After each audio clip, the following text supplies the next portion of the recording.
Guys, welcome back to Knowledge Treasure Hunters. I hope आप सभी लोग बहुत अच्छे होंगे और पढ़ाई भी शानदार चल रही होगी। आपको तो पता ही है कि हम विजन आईएएस मंथ की जो अक्टूबर मंथ की मैगजीन है उसको कवर कर रहे थे, जिसमें हमने already polity and international relations को कवर किया है। आज हम देखेंगे the most important part of this magazine is economy. ठीक है, तो इकोनॉमी के बारे में जानेंगे, देखेंगे कि इकोनॉमी में क्या कितना हुआ है पिछले महीने। पहले टॉपिक के बारे में बात अगर हम करें तो पहला टॉपिक है कंट्रीब्यूशंस ऑफ एमएस स्वामीनाथन। तो हमारे जो एमएस स्वामीनाथन जी हैं इनके बारे में हम सब पढ़ते हैं, राइट। चाहे वो स्टैटिक बुक हो, चाहे हम कहीं पर करंट अफेयर्स पढ़ रहे हो, चाहे हम न्यूज़पेपर पढ़ रहे हो, इनका नाम आ ही जाता है। तो क्यों आता है, किस कंटेक्स्ट में आता है, इन्होंने क्या ऐसा किया था जिसकी वजह से हम इनका नाम आज भी लेते हैं और आगे भी लेते रहेंगे, और क्यों है आज ये चर्चा में, चलो जानते हैं।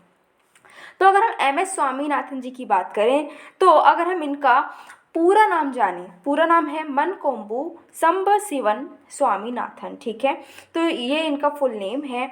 तो ये इनको हम पॉपुलरली तो एमएस स्वामीनाथन ही बोलते हैं। सोचो, अगर इतना बड़ा सा नाम अगर हम लें तो काफ़ी हेक्टिक हो जाएगा, राइट। इसलिए हम शॉर्ट फॉर्म आजकल यूज़ करते ही हैं। इनका नाम भी हम एमएस स्वामीनाथन के तौर पर ही लेते हैं।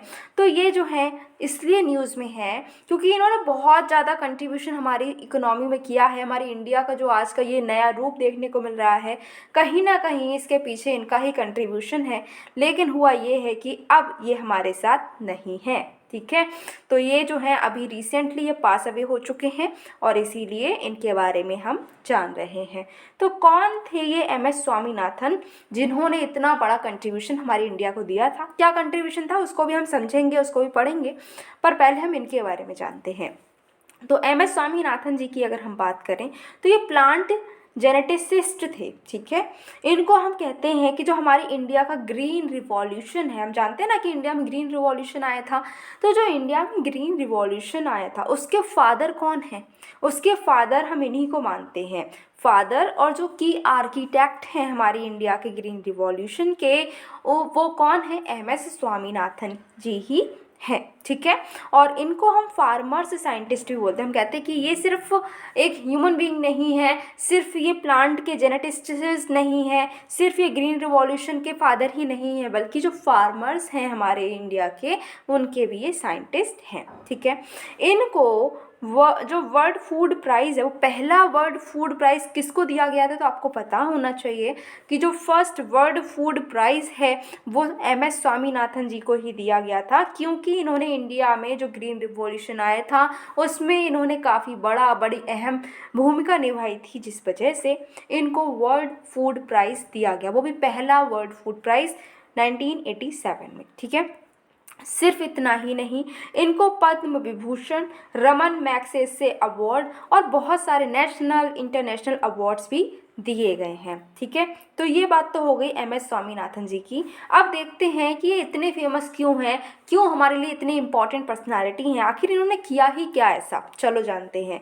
तो इन्होंने बहुत कुछ किया है। अगर हम पहले देखें कि साइंटिफिक कंट्रीब्यूशंस इन्होंने क्या क्या किए हैं, तो पहली चीज़ जेनेटिक रिसर्च में इन्होंने क्या किया? तो इन्होंने देखा कि अलग अलग जो क्रॉप वैरायटीज़ हैं इनको कैसे हम ब्रीड करें, किस तरीके से हम इनको ब्रीडिंग कराएं जिससे कि ना केवल इनकी जो ईल्ड है वो बढ़े, बल्कि साथ ही साथ में जो पेस्ट और जो डिजीजेस लग जाते हैं प्लांट्स में, क्रॉप्स में, वो भी ना लगे। ठीक है, तो पहला इनका एफर्ट क्या था? पहला इन्होंने क्या काम करा? इन्होंने करा कि किस तरीके से हम जो ये अलग अलग क्रॉप वैरायटीज़ हैं इनको ब्रीड करें जिससे कि ना केवल हमारी जो प्रोडक्शन है, हमारी जो ईल्ड है वो बढ़े, साथ ही साथ में जो हमारी लॉस हो जाता है क्रॉप्स का जस्ट बिकॉज क्या हो जाता है उनमें डिजीज़ लग जाती हैं, पेस्ट अटैक हो जाता है, वो भी ना लगे। पहली चीज़ क्लियर हो गई। और इसी वजह से कई सारी नई क्रॉप वैरायटीज़ जो हैं वो बनकर आई इंडिया में, और ऐसी क्रॉप वैरायटीज़ बनकर आई जो कि इंडिया के क्लाइमेट और एग्रीकल्चरल कंडीशंस को सूट करती थी। ठीक है, अच्छा, दूसरी कंट्रीब्यूशन की बात करें तो चावल जो है हमारे राइस है, राइस की वैरायटीज़ में भी इनका काफ़ी बड़ा योगदान है। जो सेंट्रल राइस रिसर्च इंस्टीट्यूट है, वहाँ पर अगर हम बात करें तो जो सेंट्रल राइस रिसर्च इंस्टीट्यूट है ये कहाँ है? पहली बात तो ये पता होना चाहिए आपको, तो ये है कटक में। ठीक है, तो ये कहाँ पर है? ये है कटक में। तो तो ये जो कटक में हमारा इंस्टीट्यूट है, सेंट्रल राइस रिसर्च इंस्टीट्यूट, यहाँ पर जो हमारे स्वामीनाथन जी थे उन्होंने क्या किया, उन्होंने काम किया है एक प्रोग्राम में। प्रोग्राम का नाम है indica japonica rice hybridization programme. अब इस प्रोग्राम में क्या किया इन्होंने, तो इन्होंने क्या किया, इन्होंने डेवलप की कुछ ऐसी राइस की वैरायटीज़ जो कि फर्टिलाइज़र को रिस्पॉन्स कर सकें, यील्ड जिनकी ज़्यादा हो और जो है शॉर्ट होनी चाहिए। ठीक है, अभी जो क्या है, अभी हमारे पास में जो वैरायटीज़ उस टाइम पर होती थी वो टॉल होती थी और उनकी यील्ड कम रहती थी। तो अब उनको रिप्लेस करने के लिए ही ये काम किया, क्या किया कि ऐसी वैरायटीज़ डेवलप की जो कि शॉर्ट हो, हाई यील्ड प्रोड्यूस करती हों और फर्टिलाइज़र्स जो हैं उनको रिस्पॉन्स करती हों। इसी वजह से जब इन्होंने ये काम करा, इसकी वजह से क्या हुआ, हमें कई वैरायटीज़ मिली राइस की, जैसे कि ADT27 और राशि। ठीक है, तो ये जो हमें वैरायटीज़ मिली हैं चावल की, ये इन्हीं की देन है। वैरायटीज़ जो इस प्रोजेक्ट के अंडर डेवलप हुई हैं उन्होंने डायरेक्टली हमारे जो ग्रीन रिवॉल्यूशन है इसमें कंट्रीब्यूशन दिया। ठीक है, अब उनकी गाइडेंस के अंडर ही जो साइंटिस्ट हैं उन्होंने genetically engineered salinity tolerance genes जो हैं वो भी बनाई। ठीक है, जो हमारे मनग्रुव स्पीसीज़ है, मनग्रुव्स का नाम आपने सबने सुना होगा ना, मनग्रुव्स ये क्या होते हैं, ये जो हमारे सलाइन वाटर होता है उसके पास में जो ट्रीज़ ग्रो होते हैं वो मनग्रुव्स होते हैं, जिनकी जो जड़ें हैं वो बाहर की तरफ होती हैं, राइट, जिनको हम नीमाटोड्स बोलते हैं। और वो जड़ें जो हैं वो सलाइन वाटर को भी एब्जॉर्ब कर सकती हैं, वो सॉल्ट जो है उसको उसमें से भी जो शुद्ध पानी है उसको निकाल पाती हैं। ठीक है, तो वही चीज़, वो जो उनकी एबिलिटी है, उस एबिलिटी को इन्होंने क्या किया, उन्होंने राइस प्लांट में इंक्लूड कर दी। ठीक है, जेनेटिकली इंजीनियर्ड ऐसे राइस प्लांट्स बनाए जिनमें ये मनग्रुव्स का जो सैलिनिटी टॉलरेंस वाला जीन्स था वो उसमें इन्होंने डाल दिया। ठीक है, साथ ही साथ में इन्होंने एक राइस ब्रीडिंग प्रोग्राम भी चलाया जिसमें जो नॉन लॉजिंग प्लांट थे, ठीक है, उनको इन्होंने ट्रांसफ़र कर दिया बासमती में। ठीक है, जिससे कि पूसा बासमती बना। तो आपको याद क्या रखना है कि जो पूसा बासमती है वो किसकी देन है, हमारे MS स्वामीनाथन जी की ही देन है।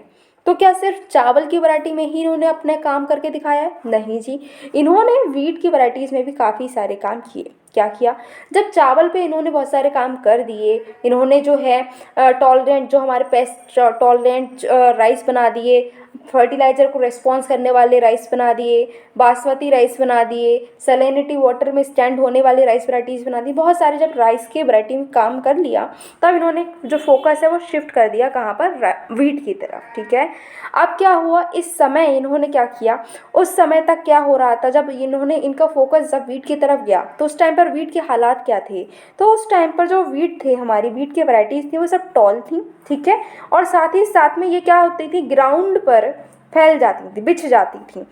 ठीक है, क्या होता था, जब इनमें जो गेहूं की बालियां होती हैं, जो गेहूं की बालियां होती हैं, राइट, तो यहाँ पर जब इनमें बीज आते थे, पूरा गेहूं से ये बाली भर जाती थी, तब क्या होता था, इसमें वजन बहुत हो जाता था और उस वजह से क्या होता था, ये स्टैंड नहीं रहती थी, ये सब इनमें वजन बहुत हो गया तो ये सब इस तरीके से ज़मीन पर बिछ जाते थे सारे जो गेहूँ होते थे। ठीक है, तो उस टाइम पर ये कंडीशन थी वीट की, क्या थी कि लंबे होते थे, बहुत लंबे हो जाते थे, और जब बालियों में जब गेहूँ भर जाता था तब वो इतने भारी हो जाती थी कि वो उसको नहीं रोक पाती थी और ज़मीन पर बिछ जाती थी। ठीक है, अब कोई भी वैरायटी जो है वीट की कल्टीवेट जो हो रही थी उनमें डार्फिंग की कोई भी जीन्स नहीं था। ठीक है, मतलब क्या कि कोई भी ऐसी फैसिलिटी नहीं थी कि जो प्लांट जो इतने लंबे हो जा रहे हैं जिस वजह से बिछ जाते हैं, जब इसमें बालियाँ आती हैं तो कुछ भी ऐसा जीन नहीं इंट्रोड्यूस हुआ था कि ये प्लांट की हाइट कम हो जाए और जिस वजह से जो प्लांट है वो खड़ा रहे, गिरे ना। और इसमें अगर ऐसा हो भी जाए तो उसमें क्या होता था कि यील्ड कम हो जाती थी।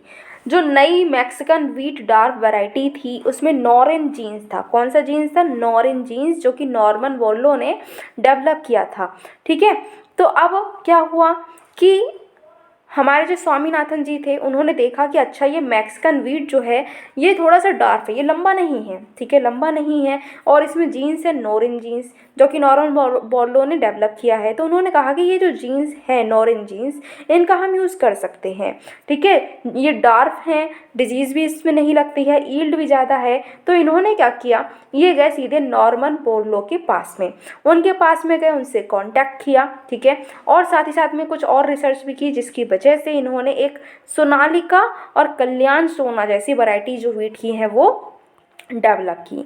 अब आपको यहाँ पर क्या करना है, आपको याद रखना है, अभी जैसे हमने बासमती राइस है, पूसा बासमती की, राइट। तो बासमती जो पूसा बासमती राइस है, ADT 27 और जो राशि है, और अभी हमने सोनालिका के बारे में पढ़ा, राइट, और कल्याण सोना के बारे में पढ़ा। तो ये सारी चीज़ें आपको याद रखनी है कि ये जो चीज़ें हैं ना, ये जो नाम है, ये क्या है आखिर, क्योंकि हम जानते हैं कि हमारा जो एग्ज़ाम है उसमें क्या होता है कि ये टर्म्स बहुत ज़्यादा पूछी जाती हैं, राइट। तो वैसे तो हिस्ट्री से रिलेटेड टर्म्स बहुत पूछी जाती हैं, बट हमें ये भी पता है कि करंट अफेयर्स की भी टर्म पूछी जा रही हैं।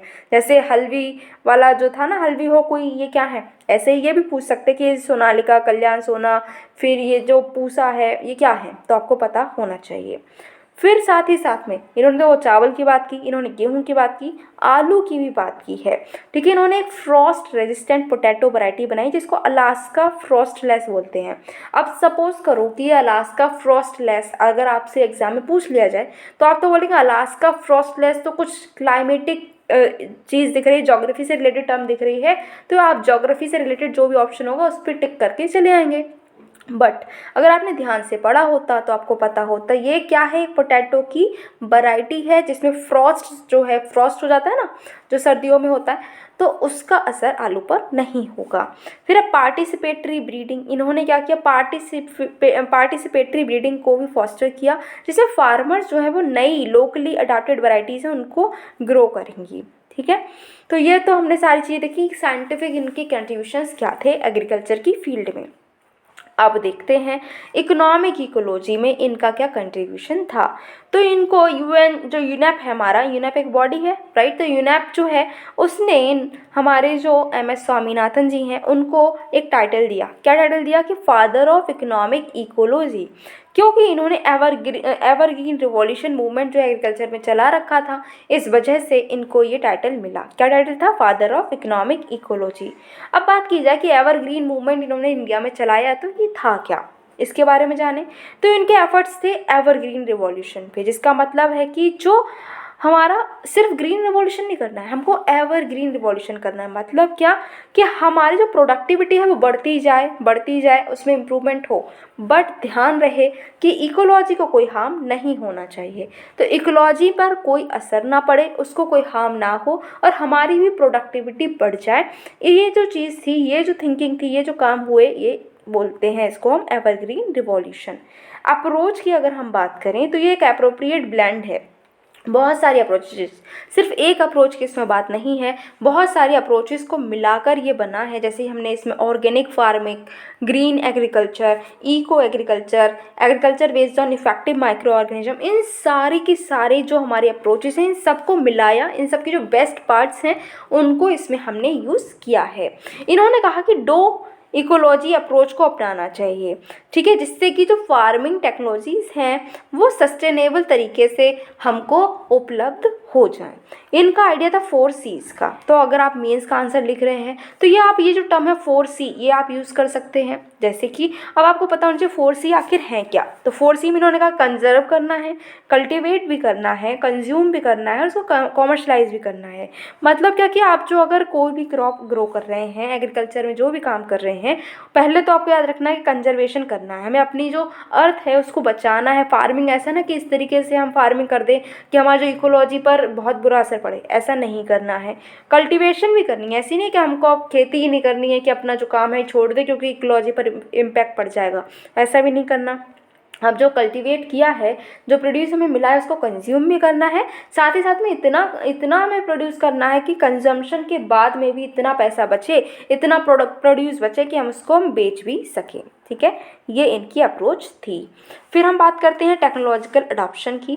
तो इन्होंने एडवोकेट किया है कि हम क्या करें, जो फ्रंटियर टेक्नोलॉजीज़ हैं उनको हम अच्छी तरीके से अडॉप्ट करें, जो नई नई टेक्नोलॉजीज़ आ रही हैं उनको भी हम अडॉप्ट करेंगे, और उनको अपनी जो इकोलॉजिकल प्रूडेंस के लिए जो रिच हेरिटेज है, जो जिस तरीके से हम काम कर रहे हैं अपने एग्रीकल्चर में, उसमें हम नई नई टेक्नोलॉजीज़ को भी अपनाएंगे, ठीक है। इन्होंने सस्टेनेबल एग्रीकल्चर को प्रमोट किया है। रूरल डेवलपमेंट किस तरीके से करेंगे कि हम इको टेक्नोलॉजी का यूज़ करेंगे, बायो विलेजेस बनाएंगे, मॉडर्न इन्फॉर्मेशन का यूज़ करेंगे, ठीक है, communication based village knowledge centres बनाएंगे, इन सब पर इन्होंने फोकस किया है। अब उसके बाद में इन्होंने क्या किया है कि पॉलिसी और इंस्टीट्यूशनल कंट्रीब्यूशंस भी किए हैं, जैसे कि नेशनल कमीशन ऑन फार्मर्स। ये जो नेशनल कमीशन ऑन फार्मर्स, आपने इसका नाम सुना है? शायद ना सुना हो, लेकिन ये कमीशन है हमारी इंडिया में, जो कि स्वामीनाथन जी के चेयरमैनशिप के अंडर ही फॉर्म हुई है। अब इसमें इन्होंने क्या किया, इन्होंने जो रिकमेंडेशंस दी हैं उसमें एक रिकमेंडेशन इनकी काफ़ी अच्छी रिकमेंडेशन है, जिसमें इन्होंने कहा है कि एमएसपी जो है वो कम से कम इतनी तो होनी चाहिए कि जो हमारा कॉस्ट ऑफ प्रोडक्शन है, किसी भी एग्रीकल्चरल प्रोड्यूस को हमने जो प्रोड्यूस किया है उसमें जितनी हमारी कॉस्ट लगी है, कम से कम उसका 50% एक्स्ट्रा जो है वो मिलना चाहिए फार्मर्स को। साथ ही साथ में इन्होंने कहा कि जो विलेज नॉलेज सेंटर्स हैं वो भी बनाए जाने चाहिए, फार्मिंग को कंजर्व करना चाहिए, सॉइल टेस्टिंग लैब्स बनानी चाहिए, क्रेडिट सिस्टम जो है पीडीएस सिस्टम है ये सब भी एक्सपेंड करना चाहिए। तो ये पहला हो गया नेशनल कमीशन ऑन फार्मर्स, जो कि एमएस स्वामीनाथन जी की वजह से ही बना। नेक्स्ट है एमएस स्वामीनाथन रिसर्च फाउंडेशन। ठीक है, तो जो फंड्स इनको मिले थे, हमने जाना था ना कि वर्ल्ड फूड प्राइज़, इनको पहला वर्ल्ड फूड प्राइज़ मिला था, तो जो प्राइज़ मिला था उसमें पैसा मिला था, तो वो जो पैसा मिला था उसको यूज़ करते हुए इन्होंने एक रिसर्च सेंटर खोला, जिसको हम एमएस स्वामीनाथन रिसर्च फाउंडेशन भी बोलते हैं, और ये चेन्नई में है। 1987 में क्या हुआ था, इनको ये प्राइज़ मिला था। ठीक है, 1987 में वर्ल्ड फूड प्राइज़ मिला, तो उससे पैसा मिला, और अगले ही साल इन्होंने ये क्या कर दिया, एमएस स्वामीनाथन रिसर्च फाउंडेशन खोल दिया, वो पैसे जो मिले थे उनका यहाँ यूज़ कर लिया। ठीक है, फिर है प्रोटेक्शन ऑफ प्लांट वैरायटीज़। जो प्लांट की वैरायटीज़ हैं उनको भी प्रोटेक्ट करने के लिए इन्होंने काफ़ी बड़ा रोल निभाया है। इन्होंने क्या किया, जो हम अभी ये जो एक एक्ट है जिसको हमने अपने पिछले मंथ्स की मैगजीन में कवर भी किया है, और ये काफ़ी चर्चा में भी रहता है, जो लेस के जो आलू हैं उसको लेकर जो केस हुआ था, राइट। तो वो जो एक्ट है वो है protection of plant varieties and farmers right act 2001। तो इसको डेवलप करने के लिए, इस एक्ट को लाने में भी एक बड़ा रोल जो है वो एमएस स्वामीनाथन जी ने निभाया है। ठीक है, फिर फूड सिक्योरिटी को लेकर भी इन्होंने काम किया, जैसे इन्होंने 2 स्टेप बताए हैं कि कैसे हम फार्मिंग में न्यूट्रिशन को भी ऐड कर सकते हैं। इन्होंने कहा कि एक जेनेटिक गार्डन होना चाहिए बायो फोर्टिफाइड प्लांट्स का, जिससे कि जो फार्मर्स हैं वो प्लांट्स में न्यूट्रिशन, जो माइक्रो न्यूट्रिएंट, जो प्रोटीन की, जो हम देख रहे हैं ना कि कई सारे प्रोटीन, कई सारे माइक्रो न्यूट्रिएंट्स जो हमारी बॉडी में अब कम होते जा रहे हैं, जिनका सप्लीमेंट लेना पड़ रहा है, तो वो जो कमी हो रही है वो हमारे न्यूट्रिएंट जो कम हो रहे हैं उनको हम प्लांट्स और जो हमारा फूड है उससे ही ले पाएँ, इसके लिए इन्होंने ये काम करा। फिर एक कम्युनिटी हंगर फाइटर्स भी इन्होंने बनाया, जिसमें इन्होंने कहा कि किस तरीके से हम माल न्यूट्रिशन की प्रॉब्लम जो है उसको दूर कर सकते हैं। नेक्स्ट है डिज़ास्टर मैनेजमेंट। इन्होंने कहा कि जो ड्रॉट कोड है, फ्लड कोड है, गुड वेदर कोड है, ये सारी चीज़ों को हमें, ये सारे कंसेप्ट्स को अपनाना चाहिए। ठीक है, जिससे कि हम प्रोएक्टिव मेजर्स ले सकें जब हमें नीड हो। नेक्स्ट है रिसर्च इंस्टीट्यूशंस। इन्होंने बहुत सारे इंस्टीट्यूशंस जो है वो इस्टेब्लिश करने में बहुत बड़ा रोल जो है वो निभाया है। जैसे कि हम बात करें तो जैसे international crop research institute for the semi arid topics, और ये कहाँ है, हैदराबाद में है। फिर नेक्स्ट है international board for plant genetic resources, ये रोम में है। तो यहाँ पर सिर्फ ना केवल इंडिया में बल्कि इंटरनेशनल लेवल पर भी इनका रिकॉग्निशन काफ़ी बड़ा है। ठीक है, फिर international council for research on agro forestry, ये नायरोबी में है। ठीक है, और international centre for genetic engineering and biotechnology new Delhi में। तो ये सारे, और ना केवल सिर्फ इतने, और भी इंस्टीट्यूशंस हैं जिनकी इस्टेब्लिशमेंट में एमएस स्वामीनाथन जी का काफ़ी बड़ा योगदान है। अब बात करें और कुछ करा है इन्होंने, हाँ बहुत कुछ, अभी बहुत कुछ बचा है जो इन्होंने किया है। जैसे 5 ईयर प्लान्स, तो इन्होंने जो 6 5 ईयर प्लान है वो शेप करने में बहुत बड़ा रोल निभाया है। अब यहाँ पर आपका काम और बढ़ गया है, क्योंकि अभी एमएस स्वामीनाथन जी जो है वो चर्चा में है और 6 5 ईयर प्लान इन्होंने ही शेप किया है। तो आपको पता होना चाहिए कि 6 5 ईयर प्लान आखिर था क्या, इसके क्या क्या कंसेप्ट्स हैं, क्या क्या इसमें बातें करी गई थी, इसको ये सक्सेस मिली थी या नहीं मिली थी, किस हद तक हम सक्सेसफुल हुए थे, हर चीज़ आपको इसके बारे में पता होनी चाहिए। ठीक है, जिसमें पहली बार वीमन एंड डेवलपमेंट और जो इन्वायरमेंट एंड डेवलपमेंट जैसे कंसेप्ट्स को इंट्रोड्यूस किया गया था। यूएन मिलेनियम प्रोजेक्ट, इसमें इन्होंने क्या किया, इन्होंने इसको को चेयर किया था, अर्ली 2005 की बात है, और इन्होंने क्लियर टारगेट सेट किए थे, प्रैक्टिकल प्लान्स बनाए थे कि किस तरीके से हम poverty, hunger, disease, illiteracy, environmental degradation जैसी चीज़ों को हम कम कर सकते हैं। जैसे हमारे अभी SDG है ना, वैसे ही ये मिलेनियम प्रोजेक्ट थी। ठीक है, तो आई थिंक आपको ये चीज़ समझ में आई होगी। अब यहाँ पर बात करें कि सिग्निफिकेंस क्या है, जो एम एस स्वामीनाथन जी ने इतना ज़्यादा ये कंट्रीब्यूशन दिया है, हमने अलग अलग फील्ड में देखा कि कितना ज़्यादा कंट्रीब्यूशन हुआ है, आखिर उसके सिग्निफिकेंस क्या है ये जाने अगर हम, तो एग्रीकल्चर की प्रोडक्शन बहुत बढ़ गया है, हम जानते ही हैं, राइट। फूड पहले एक टाइम ऐसा था कि हमारे पास में खुद को खाने के लिए फूड नहीं था, और हमें पता है कि जो है ये इस तरीके की भी अर्जेस की गई थी कि हम जो है एक टाइम ही भोजन करें, क्योंकि फूड जो है इंडिया में बहुत कम था। लेकिन अब हम इस हद तक पहुंच चुके हैं, इतना ज़्यादा डेवलपमेंट कर लिया है कि अब हम एक्सपोर्ट कर रहे हैं, और एक्सपोर्ट के मामले में नंबर 1 पर भी आ रहे हैं कई सारे फूड आइटम्स में। तो ये सेल्फ सफिशिएंसी मिली है, इकोसिस्टम को प्रोटेक्शन मिल सकती है, जेंडर इक्वालिटी, और इंस्टीट्यूशंस कई सारे इन्होंने बनाए, तो इंस्टीट्यूशनल कैपेसिटी भी बढ़ी है रिसर्च की फील्ड में। तो ये तो सब कुछ हमने पढ़ा किसके बारे में, एम एस स्वामीनाथन जी के बारे में। नेक्स्ट टॉपिक की तरफ मूव अगर हम करें, तो नेक्स्ट टॉपिक है Indian council of agricultural research.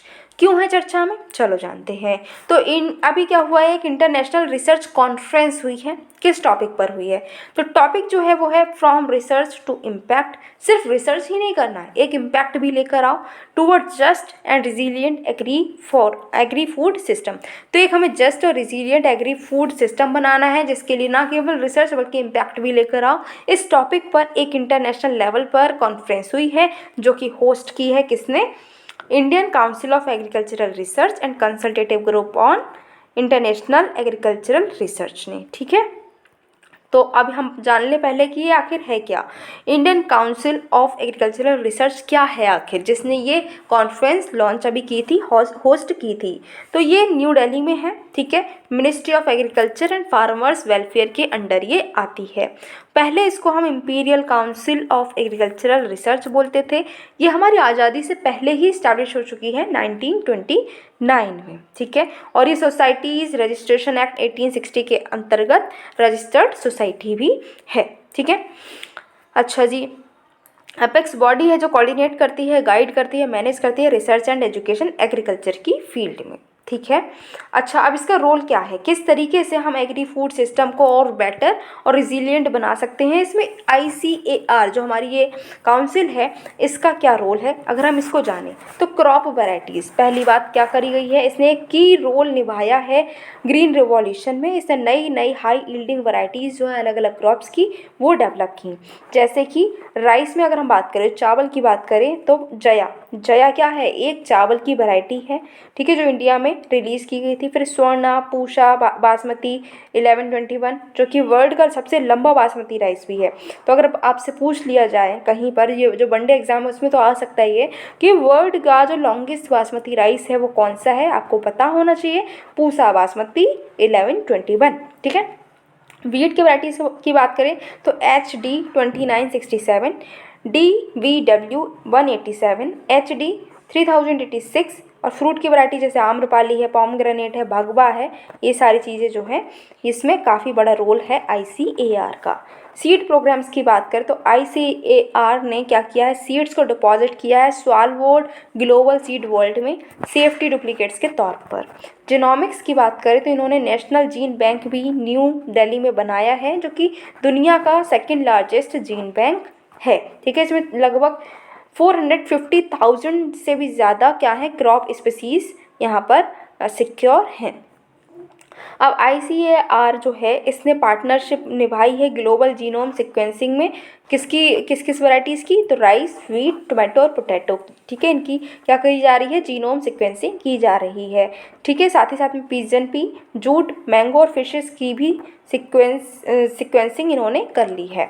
फिर है इंटीग्रेटेड फार्मिंग, तो इन्होंने कहा है कि इंटीग्रेटेड फार्मिंग सिस्टम जो है उसको प्रमोट किया जाना चाहिए, ठीक है। और जिससे कि वाटर रिसाइकलिंग है, क्लाइमेट रिजिलियंस है, रिस्क मिनिमाइजेशन जैसे एडवांटेजेस भी इंटीग्रेटेड फार्मिंग करने से मिलेंगे, ठीक है। इन्होंने मॉडल्स भी डेवलप किए हैं एग्रो फॉरेस्ट्री के, जैसे कि agri horticulture, agri silviculture, silvi pastoral systems जो हैं वो भी प्रमोट होंगे, और इससे जो फार्मर्स हैं उनकी इनकम भी बढ़ती हुई नज़र आएगी।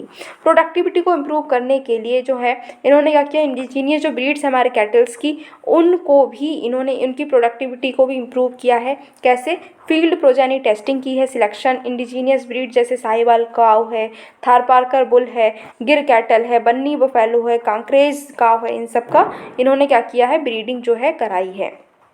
नेक्स्ट है पोल्ट्री फार्मिंग को भी इम्प्रूव किया है, जिससे कि देसी बर्ड्स जो उनकी प्रोडक्टिविटी को इंक्रीज़ किया जाए। देसी बर्ड्स की अगर हम बात करें तो कारी, निर्भीक, कड़कनाथ या फिर अंकलेश्वर। हेल्थ की बात करें तो आईसीआर का रोल अगर हम हेल्थ की फील्ड में देखें तो वैक्सीन और डायग्नोस्टिक्स जो है कई सारी बीमारियों की इन्होंने जो है बढ़ाई हैं, बनाई हैं, डेवलप किया है, जिससे जो हमारा लाइव स्टॉक है उसकी प्रोडक्टिविटी भी बढ़ी है। एनिमल डिजीजेस कौन कौन सी है, जैसे rinder paste, contagious bovine, pleura pneumonia. तो ये सब जो है कंटेजियस क्या है, डिजीज़ हैं जो कि एनिमल्स को हो जाती हैं, एनिमल डिजीज़ हैं। अफ्रीकन हॉर्स सिकनेस है, डाउरिन इरेडिकेटेड, जो डाउरिन है ये भी इरेडिकेट इन्होंने की है। ठीक है, तो इसमें भी इनका क्या है, एक बार काफ़ी बड़ा रोल देखने को हमको मिलता है। नेक्स्ट अगर हम बात करें क्लाइमेट स्मार्ट फार्मिंग की, तो इन्होंने क्या किया है, rain water harvesting, community ponds, climate resilient variety जैसे रति ML365, pigeon P, BRG1, BRG2, BRG5 और हाइड्रोपोनिक क्रॉपिंग पर भी इन्होंने काम किया है। नेक्स्ट बात करें तो नेक्स्ट है बायोटेक्नोलॉजी सॉल्यूशंस भी आईसीएआर ने दिए हैं, जिससे क्रॉप बायो फोर्टिफिकेशन भी लेकर आए हैं, जिससे कि जो मल न्यूट्रिशन है उसको हम टैकल कर सकें।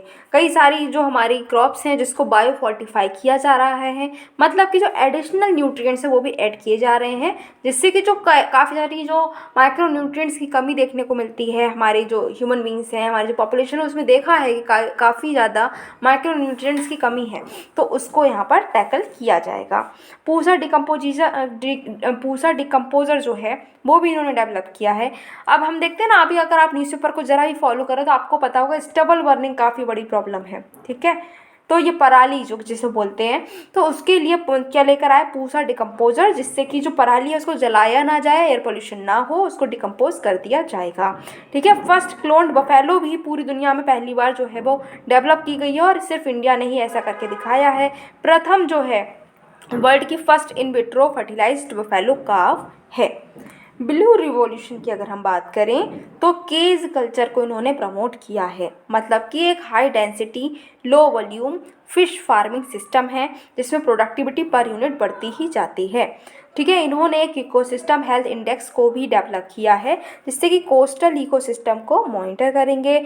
ठीक है, फिर बायोफेंस को आइडेंटिफाई करेंगे, जिससे कि जो ओशन पोल्यूशन है वो ना हो। ठीक है, फिर है ये जो है कोल्ड वाटर फिशरीज़ को भी डेवलप कर रहे हैं हिमालयन स्टेट्स में।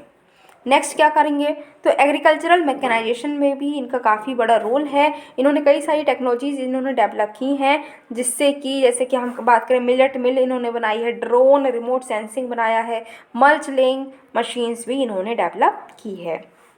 नेक्स्ट है consultative group on international agricultural research. अब ये क्यों है चर्चा में, तो आपको याद होगा कि जो अभी कॉन्फ्रेंस हुई है उसमें तो एक ICAR है उसने, लेकिन साथ ही साथ में ये वाली बॉडी है, इसने भी तो इस कॉन्फ्रेंस को ऑर्गेनाइज़ किया, होस्ट किया है, इसीलिए इसके बारे में भी थोड़ी बातें पता होनी चाहिए। तो ये इस्टेब्लिश हुई है 1971 में, एक स्ट्रैटेजिक पार्टनरशिप है डोनर्स की, जो कि 15 इंटरनेशनल रिसर्च सेंटर्स को सपोर्ट करते हैं, काम करते हैं, government, civil society organisation, private business, इन सब के साथ में कोलैब करके ये काम करते हुए नज़र आते हैं। ये ग्लोबल रिसर्च पार्टनरशिप है फूड सिक्योर फ्यूचर के लिए, जिसमें फूड, लैंड, वाटर सिस्टम को हम क्लाइमेट क्राइसिस के अकॉर्डिंग क्या कर पा रहे हैं, सिक्योर कर पा रहे हैं। ठीक है, 4 इम्पैक्ट एरियाज़ हैं जिसमें ये फोकस करता है। पहला nutrition, health and food security, second is poverty reduction, livelihood jobs, फिर है जेंडर इक्वलिटी की तरफ भी ये काम करता है, यूथ सोशल इंक्लूजन में भी इसका रोल है, क्लाइमेट अडाप्टेशन मिटिगेशन और इन्वायरमेंट, हेल्थ एंड बायोडाइवर्सिटी, ये सब एरियाज़ हैं जहाँ पर ये बॉडी काम करती हुई नज़र आती है। नेक्स्ट टॉपिक हमारा है नेशनल टर्मरिक बोर्ड। तो अभी अभी हुआ ये है कि एक तेलंगाना हमारा जो स्टेट है, तेलंगाना स्टेट में नेशनल टर्मरिक बोर्ड जो है वो इस्टेब्लिश हो चुका है। तो हम जानते हैं जैसे रबर बोर्ड है, ठीक है, कॉफ़ी बोर्ड है, ये सारे बोर्ड्स ऐसे हैं जिनके बारे में क्वेश्चन ऑलरेडी पूछा जा चुका है, और ज़्यादा पुरानी बात भी नहीं है, शायद 2022 में ही ये क्वेश्चन पूछा गया था। तो इसीलिए हमको जो बोर्ड्स हैं इनके बारे में पता होना चाहिए। टर्मरिक बोर्ड नया नया बना है तो हो सकता है इसका क्वेश्चन पूछ लिया जाए, तो आपको पता होना चाहिए इसके बारे में। काफ़ी बड़ी बातें जो हैं सब जानेंगे, लेकिन उससे ज़्यादा आपको ये तो पता होना चाहिए कि ये है कहाँ, तेलंगाना में है। ठीक है, अब इस बोर्ड के बारे में जाने, हाँ जानते हैं क्यों बनाया गया है भाई। क्या ऑब्जेक्टिव है इसका? तो पहली चीज़ की जो हमारी हल्दी है, टर्मरिक मीन्स होता क्या है? हल्दी, राइट। तो हल्दी जो है इसका डोमेस्टिक और इंटरनेशनल मार्केट में डिमांड जो है वो बढ़े, ठीक है। इंफ्रास्ट्रक्चर लॉजिस्टिक्स हम इम्प्रूव कर सकें, जिससे हल्दी और हल्दी के प्रोडक्ट्स को हम अच्छे से ज़्यादा एक्सपोर्ट कर पाएँ। क्वालिटी और सेफ्टी स्टैंडर्ड्स मेंटेन रहें। सप्लाई चेन जो है हमारे टर्मरिक की पूरे जगह, जब भी जहाँ से टर्मरिक फील्ड से ग्रो होकर जो हमारे कंजम्पशन जहाँ हो रहा है वहाँ तक हर जगह इसके जो क्वालिटी है टर्मरिक की वो अच्छी रहे। ये ट्रेडिशनल नॉलेज जो है हल्दी के यूज़ को लेकर वो सारी जो है हमको क्या करनी, डॉक्यूमेंट करनी है, क्योंकि हमें पता है हल्दी के तो बहुत सारी यूज़ है, राइट। ब्यूटी से लेकर हेल्थ तक, टेस्ट से लेकर हेल्थ तक, ब्यूटी तक, इवन पूजा तक, हर जगह हल्दी का यूज़ होता है, ठीक है।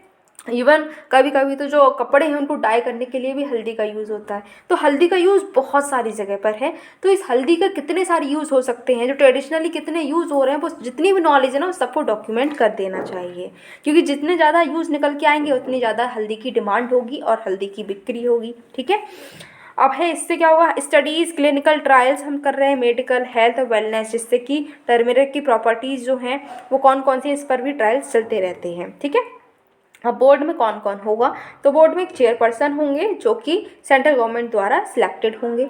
4 मेंबर्स होंगे जो कि ministry of commerce, agriculture, Ayush और फार्मास्यूटिकल की जो मिनिस्ट्री है, 4 मिनिस्ट्रीज़ को ये रिप्रेजेंट करेंगे। 8 दूसरे मेंबर्स होंगे जो कि टर्मरिक वैल्यू चेन से रिलेटेड होंगे और ये जो है मिनिस्ट्री ऑफ कॉमर्स के अंडर काम करेगा ये बोर्ड जो है। अब जान लेते हैं टर्मरिक के बारे में, क्योंकि टर्मरिक बोर्ड बना है तो टर्मरिक भी हमारे लिए इम्पॉर्टेंट हो जाती है। हो सकता है कि टर्मरिक बोर्ड के बारे में ना जाते हुए ये हमसे जो हमारा पेपर है उसमें टर्मरिक के बारे में क्वेश्चन आ जाए। तो यहाँ पर बात करें, इंडिया जो है पूरी दुनिया में सबसे बड़ा प्रोड्यूसर, सबसे बड़ा कंज्यूमर और सबसे बड़ा एक्सपोर्टर है टर्मरिक का, ठीक है। अब ये इसके फीचर्स क्या हैं, तो ये जिंजर फैमिली से बिलोंग करता है, ट्रॉपिकल प्लांट है, मतलब ठंडे इलाकों में ये नहीं ग्रो कर सकता है। 20 से 35 डिग्री का टेम्परेचर इसको चाहिए ही चाहिए है। 1500 mm से ज़्यादा ही रेनफॉल चाहिए है। अच्छी सॉइल होनी चाहिए, रेड लोमी सॉइल जो है उसमें ये होता है, ठीक है। राइजोम्स जो है 9 से 10 महीने में हार्वेस्ट किए जा सकते हैं। अब इसमें एक एक्टिव इंग्रेडिएंट है जिसको करक्यूमिन कहते हैं और जिसकी वजह से, इस करक्यूमिन की वजह से ही टर्मरिक पीली होती है और एंटीऑक्सीडेंट और एंटी इन्फ्लेमेटरी प्रॉपर्टीज़ इसमें होती हैं, ठीक है। कल्टीवेशन कैसे करा जाएगा, तो कल्टीवेशन जो है हमारी इंडिया में, तो इंडिया की अगर हम बात करें, ये कल्टीवेट की जाती है 3.24 लाख हेक्टेयर जो एरिया है, इतने एरिया में टर्मरिक कल्टीवेट की जाती है, जिसमें लगभग 11.61 लाख टन जो है प्रोड्यूस होता है, जो कि दुनिया भर का 75% प्रोडक्शन इंडिया में ही है, ठीक है। 30 से भी ज़्यादा टर्मरिक की वैरायटीज़ हैं जो इंडिया में ग्रो की जाती हैं और जो लार्जेस्ट टर्मरिक प्रोड्यूसिंग स्टेट है वो है महाराष्ट्र, तेलंगाना, कर्नाटका एंड तमिलनाडु। मतलब कि अगर हम देखें तो ये थोड़ा साउथ की तरफ ज़्यादा ग्रो की जा रही है, ठीक है। बांग्लादेश, यूएई, यूएसए, मलेशिया जो है सबसे ज़्यादा हमसे टर्मरिक को लेते हैं, ठीक है। हम इन्हें सबसे ज़्यादा टर्मरिक को एक्सपोर्ट करते हैं। Moving towards our next topic जो कि बात करता है नोबेल प्राइजेस की। तो नोबेल प्राइजेस 2023 के हैं, वो अभी रिसेंटली अनाउंस हुए थे, उनके बारे में हम जानते हैं। तो पहले हम नोबेल प्राइज़ के बारे में जाएंगे, फिर इकोनॉमिक्स की टर्म में जो भी नोबेल प्राइज़ मिला है उनको देखेंगे। तो नोबेल प्राइज़ क्या है, ये एक इंटरनेशनल अवार्ड है जो कि नोबेल फाउंडेशन जो है स्टॉकहोम स्वीडन में वो इसको एडमिनिस्टर करती है। और जो एल्फ्रेड नोबेल थे 1895 में इनकी जो लास्ट विल थी उसमें बात करी गई थी कि ऐसे इस तरीके का कोई प्राइज़ जो है वो बनाना चाहिए और देना चाहिए। तो उनकी इस इच्छा को पूरा करते हुए ही ये जो है अवार्ड बनाया गया था और दिया जाता है। नोबेल फाउंडेशन स्टॉकहोम में ये इसको देती है। अल्फ्रेड नोबेल कौन थे, तो ये इनको हम कहते हैं कि इन्होंने डायनामाइट को इन्वेंट किया था, ब्लास्टिंग कैप को इन्वेंट किया था और स्मोकलेस गन पाउडर को इन्होंने इन्वेंट किया था। अब ये जो प्राइज़ है किस किस कैटेगरी में दिया जाता है, तो 1901 में इसको इंस्टीट्यूट किया गया था, हर साल ये दिया जाता है, ठीक है। जो बहुत सारा जो पैसा है, बहुत सारी जो वेल्थ है अल्फ्रेड नोबेल की, जब उनकी डेथ हो गई तो उसके बाद में जो उनकी वेल्थ बची थी वो सब इसी प्राइज़ को देने में यूज़ की जाती है, ठीक है। पहले जब ये 1901 में जब ये बना था, नोबेल प्राइज़ इंस्टीट्यूट किया गया था, तब ये 5 कैटेगरी में दिया जाता था, अब 6 कैटेगरी में दिया जाता है। 5 कैटेगरी कौन कौन सी हैं, तो 5 कैटेगरी की अगर हम बात करें तो फिजिक्स, केमिस्ट्री, फिर फिजियोलॉजी जिसको हम मेडिसिन भी बोल सकते हैं, लिटरेचर और पीस, इन फील्ड्स में जो है पहले नोबेल प्राइज़ दिया जाता था, अब भी दिया जा रहा है, लेकिन 6 कैटेगरी जो है 1968 से अब इकोनॉमिक साइंस में भी ये नोबेल प्राइज़ दिया जाने लगा है। बट ये जो 6 कैटेगरी है, ये जो इकोनॉमिक्स का जो नोबेल प्राइज़ है वो हमारी नोबल हमारी जो बनी थी एक इंस्टीट्यूशन, राइट, नोबल फाउंडेशन, वो नहीं देती है, बल्कि ये देती है रॉयल बैंक ऑफ स्वीडन। ठीक है, पहली बार 1969 में ये इकोनॉमिक्स का अवार्ड भी दिया गया था। अब अगर मान लो किसी को नोबेल प्राइज़ मिलता है तो उसको क्या क्या मिलेगा, तो उसको एक डिप्लोमा मिलेगा, ठीक है, साथ ही साथ में मेडल मिलेगा, फिर 10 मिलियन स्वीडिश क्रोनर मिलेंगी, कैश प्राइस उनको मिलेगा, और उनको एक जो है लेक्चर भी देना होगा। अगर वो लेक्चर देंगे तभी उनको ये पैसा मिलेगा, तो लेक्चर देना होगा, उसके बाद में ये पैसा उनको मिलेगा। ठीक है, ओके। अब ये अवार्ड कौन किसको देता है, चलो जानते हैं। तो जो रॉयल स्वीडिश एकेडमी है वो Nobel prize in physics, chemistry, economics देती है। लिटरेचर में जो अवार्ड है वो स्वीडिश एकेडमी स्टॉकहोम देती है, और जो नोबेल असेंबली है कैरोलिंस्का इंस्टीट्यूट स्टॉकहोम में, वो नोबेल प्राइज़ इन मेडिसिन देती है। नॉर्वेजियन जो नोबेल कमेटी है वो नोबेल प्राइज़ इन पीस देती है। ठीक है, प्राइज़ विनर्स जो है उनको लॉरिएट्स बोलते हैं, जिससे कि हम ये सिग्निफाई करते हैं कि जो लॉरेल रेत है जो विक्टर्स को दिया जाता है, उसको ये जो ग्रीस मैथोलॉजी है उससे ये कनेक्टेड होता है। ठीक है, लेकिन आपको याद रखना है कि 3 लोगों से ज़्यादा एक प्राइज़ जो वो शेयर नहीं कर सकते हैं, 3 लोग जो हैं उनको ही एक प्राइज़ दिया जाएगा। फिर उसके बाद बात करें तो इसमें जो जजेस हैं वो अपनी डेलिब्रेशन जो हैं 50 साल तक डिस्कस नहीं कर सकते हैं। ठीक है, ये भी इसमें बात की गई है। अच्छा, तो यहाँ पर कुछ नोबेल प्राइज़ विनर्स हैं जो इंडिया के, उनको भी जान लेते हैं। जैसे रविन्द्रनाथ टैगोर जी, जिनको 1913 में लिटरेचर के लिए नोबेल प्राइज़ दिया गया था। ठीक है, क्योंकि इन्होंने काफ़ी ब्यूटीफुल राइटिंग की थी। साथ ही साथ सीवी रमन, इनको 1930 में फिजिक्स के लिए नोबेल प्राइज़ दिया गया था, जिसमें इन्होंने स्कैटरिंग ऑफ लाइट और रमन इफेक्ट की डिस्कवरी के लिए इनको ये अवार्ड दिया गया। फिर हरगोविंद खुराना जी, इनको मेडिसिन की फील्ड में ये अवार्ड दिया गया था 1968 में, जिसमें इन्होंने प्रोटीन सिंथेसिस की फंक्शनिंग और जेनेटिक कोड जो है उसका इंटरप्रिटेशन किया था। नेक्स्ट है मदर टेरेसा, उनको पीस के लिए प्राइज़ दिया गया था 1979 में।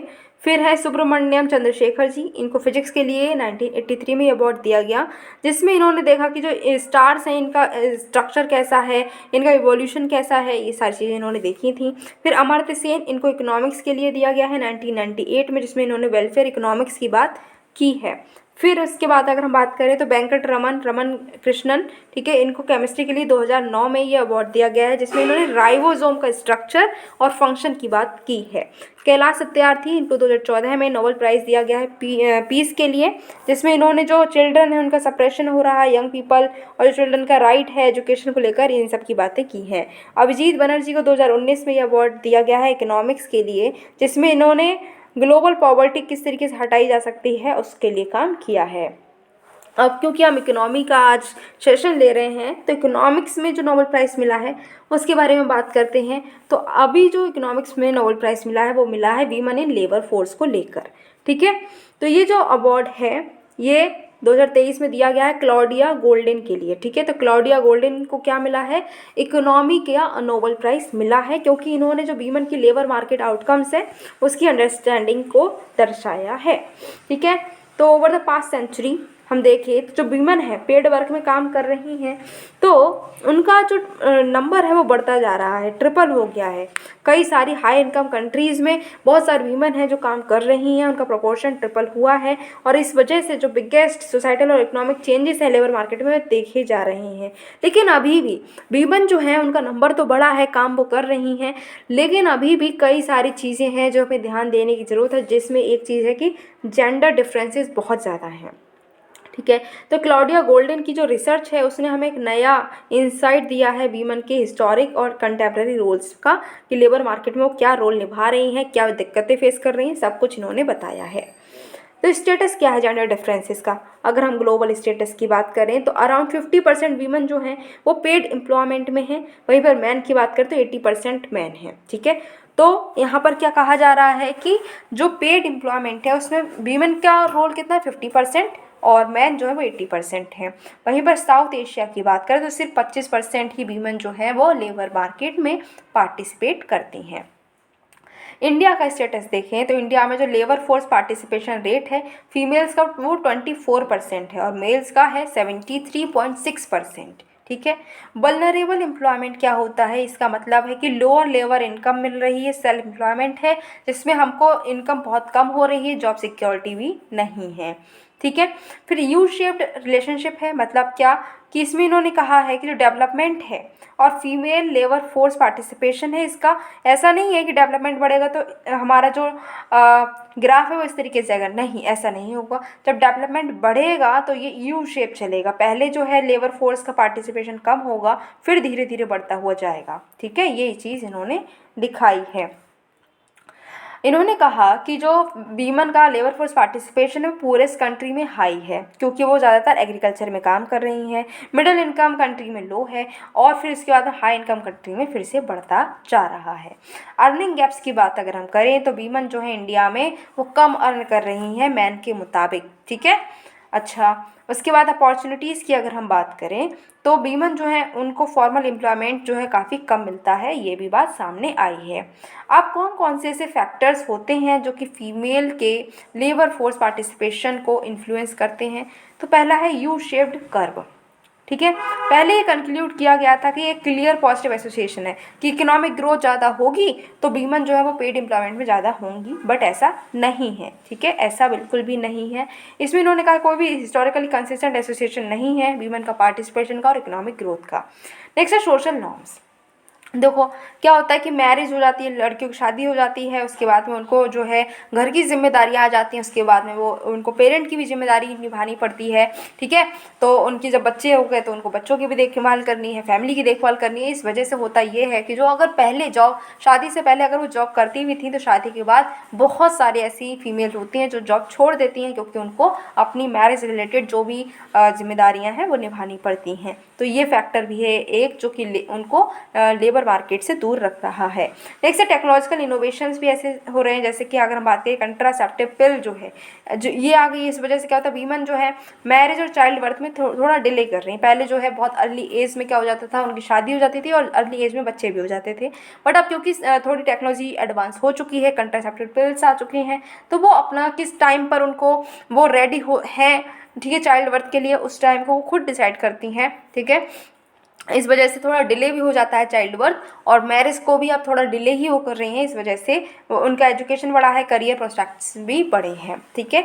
लेकिन इसका मतलब ये नहीं है कि जो अर्निंग गैप है वो ठीक हो गया, नहीं, मैन अभी भी ज़्यादा ही कमा रहे हैं। ठीक है।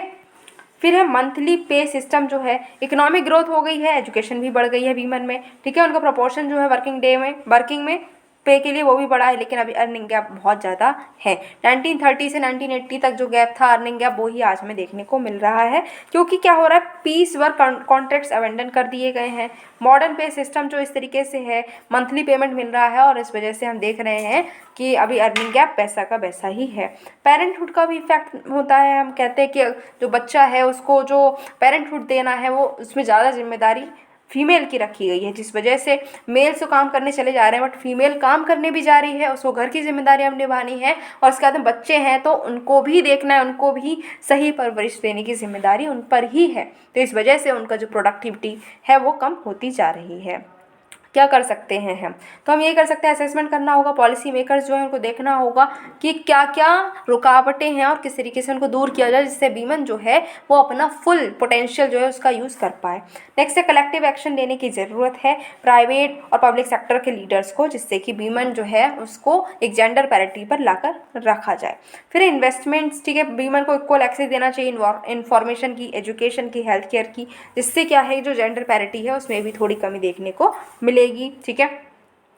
नेक्स्ट है कोजेनियल इन्वायरमेंट, तो रिफॉर्म्स जैसे कि हम देख रहे हैं टैक्सेशन को लेकर, पब्लिक स्पेंडिंग को लेकर, फाइनेंशियल इंफ्रास्ट्रक्चर को, रेगुलेशन को लेकर, लेबर मार्केट्स को लेकर, ये सारे रिफॉर्म्स हमें करने चाहिए जिससे जो वेरियर्स आ रहे हैं उनको हम रिमूव कर पाएँ।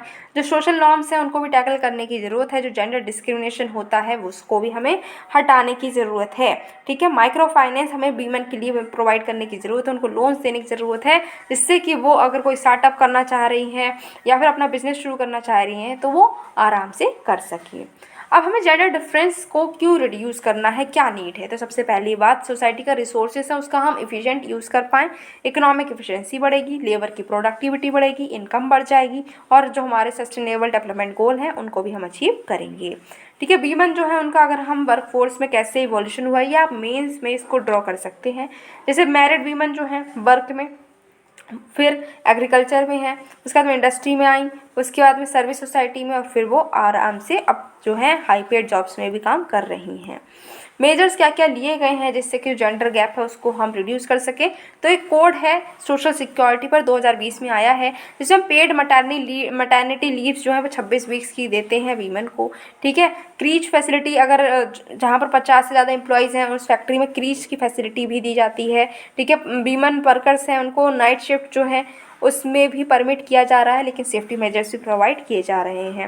फिर code on occupational safety health and working conditions 2020 में आए हैं, जिसमें वीमेन को अगर हमें वीमेन को एम्प्लॉय करना है अब ग्राउंड माइंस में, जैसे ओपन कास्ट वर्किंग है, या फिर बिलो ग्राउंड वर्किंग जो हो रही है टेक्निकल सुपरवाइजरी, वो नहीं रिक्वायर होगी। उसमें कंटिन्यूस प्रेजेंस अगर रिक्वायर नहीं है तो उसमें हम इनको एम्प्लॉय कर सकते हैं।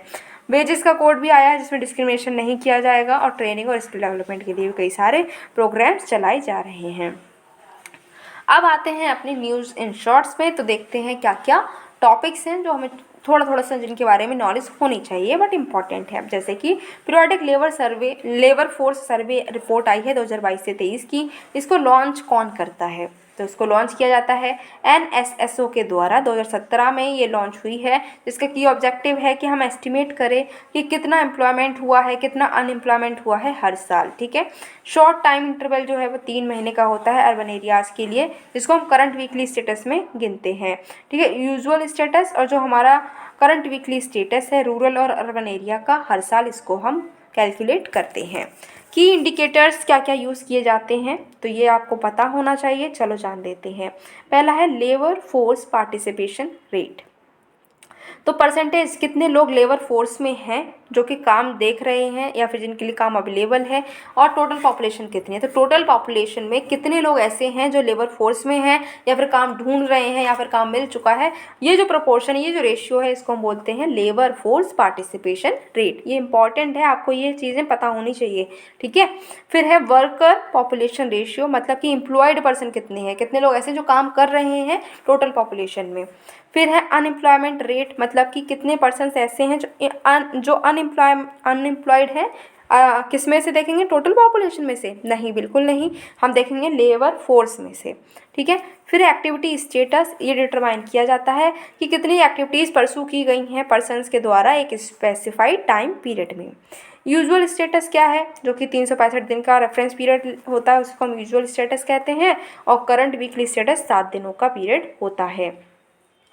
इसमें की फाइंडिंग्स क्या हैं, तो इसमें अगर हम बात करें तो सिर्फ हमें क्या याद रखना है कि सब में इंक्रीज़ ही हो रहा है, बस जो अर्बन एरिया है, ठीक है, वो हमारा जो है UR जो है वो हमारा कम हो रहा है। ठीक, UR क्या है, अनएम्प्लॉयमेंट रेट। ठीक, अनएम्प्लॉयमेंट रेट हमारा थोड़ा कम हुआ है, बाकी हर चीज़ इंक्रीज़ हो रही है बस। अब हम देखते हैं बॉन्ड यील्ड क्या है। तो अभी क्या हुआ है, RBI ने एक डिसीजन लिया है कि जो ओपन मार्केट ऑपरेशन जो है, जिसमें हम गवर्नमेंट सिक्योरिटीज़ को सेल करेंगे, इससे जो बॉन्ड यील्ड्स हैं उसमें स्पाइक देखने को मिला है।